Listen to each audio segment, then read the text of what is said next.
Growing up in Zimbabwe, not every family could afford to pay for DSTV. So Sundays after church, a lot of the kids in the neighborhood would gather at someone's house so that we could be able to watch WWE. This was not just WWE for us, it was one of the best moments of the week. And this album literally reminded me of that. Hi, my name is Felix, and today we're going to be talking about Magic and Bird 2 by Mineo and Wordsplayed.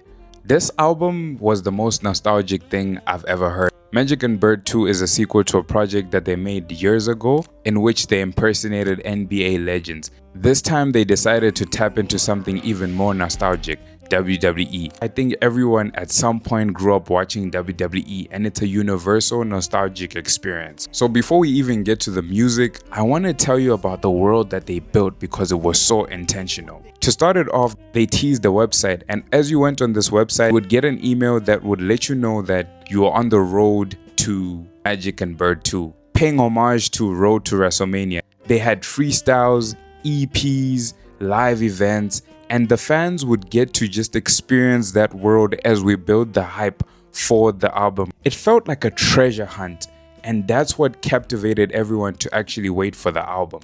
They recreated those classic WWE backstage promo videos, talking wild, over-the-top trash while sprinkling in some funny scripture references. And in a world where everything is so serious, I feel like they kinda just wanted to tell everyone to just tranquilo papi, like chill out, bro. For me, this album isn't necessarily a conceptual album. It's more of a statement saying that we're creating what we want to do because that's what we are. We are artists.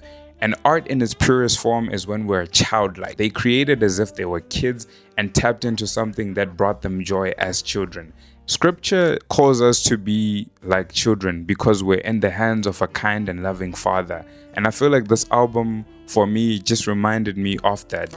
My favorite song from the album is Rice Pudding at Lamajane or Lamajine. Amongst all the chaos and the loudness of the album, this is really just a mellow song, and it's calming, and it's a subtle reminder of Jesus' love for us. The core of this album is rediscovering that childlike creativity that we often lose as adults. So I have a question for you. When was the last time you did something just because it was fun? Something that made the younger version of you feel seen again? Because as much as life gets so serious, we also have to remember that we're only here for a short while. And while we're here, I think God would want us to enjoy it. Those are my thoughts on Magic and Bird 2. Let me know what you guys are listening to, and I'll catch you in the next one. Bye.